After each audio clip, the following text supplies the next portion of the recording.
السلام عليكم ورحمة الله وبركاته. أهلا بيكم يا جماعة. احنا عايزين نعرف هو بجد الاندومي الكوري بيسبب الوفاة؟ يعني هي بقت حاجة مرعبة بصراحة من بعد فيديو منتشر بقاله كام ساعة على السوشيال ميديا.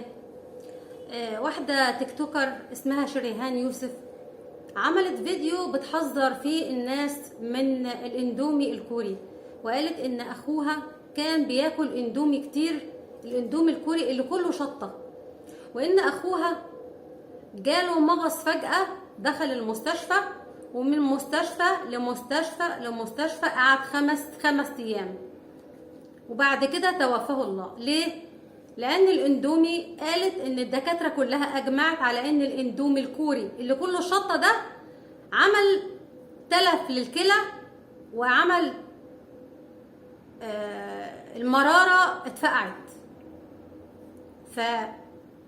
الدكاترة بعد ما اجمعوا، هي طبعا طالعة علشان تقول ان يا جماعة خافوا على اولادكم وشيروا الفيديو على قد ما تقدروا. كانت منهارة جدا وهي عاملة الفيديو، وعملت فيديو تاني وهم رايحين يدفنوه، فيديو هم عند المقابر، والام كانت منهارة جدا وعمالة بتصرخ وبتنده على ابنها، بتقول له يا عمر ارجع لي تاني. ابنها يا حبيبي عنده 17 سنة. احنا كلنا عارفين ان الاندومي بالذات اطفال وشباب ومراهقين والناس كلها اللي يعني في ناس عايشه عليه، ده في ناس يعني عايزه تاكل الاندومي، اتفتح الكيس خلاص خلص.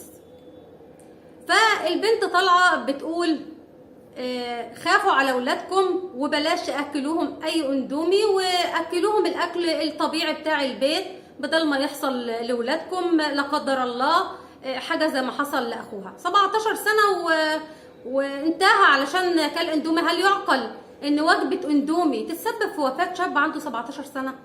طب السؤال هنا، لو هو الاندومي فعلا ده احنا مش هنقول حتى بيسبب الوفاه، لو بيبقى فيه ضرر صحي ليه موجود في الاسواق؟ طيب ولو هو ما فيهوش اي مشكله والناس في كوريا بياكلوه، هل هو نفس الكيس ده هم اللي بياكلوه هناك؟ ما هم اكيد ما بيموتوش منه، فلما يبقى هناك هم سلام وعندنا هنا اللي بياكلوه بيحصل لهم حاجه، فهنا في حاجه غلط.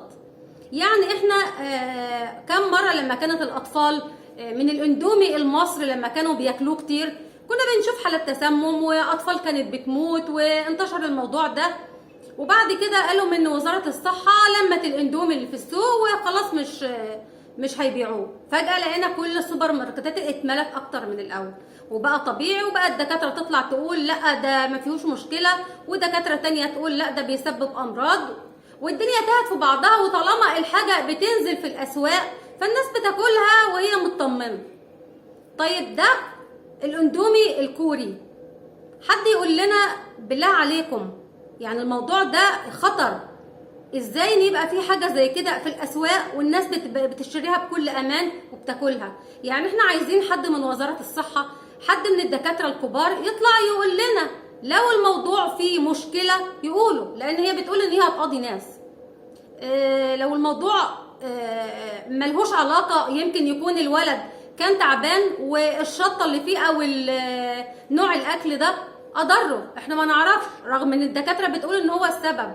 فاحنا محتاجين يا جماعه، لان الموضوع ده منتشر، العيال كلها بتاكل وارواح الناس مش لعبه، علشان تبقى ده في اسر كامله عيالها عمالين بياكلوا، 3-4 عيال قاعدين بياكلوا منه الصبح والعصر وفي اي وقت، واكله سريعه، والبيوت كلها كده. فلو هو الموضوع فيه مشكله امنعوه من السوق يا جماعه، لان الموضوع كده خلاص ده ناقوس خطر.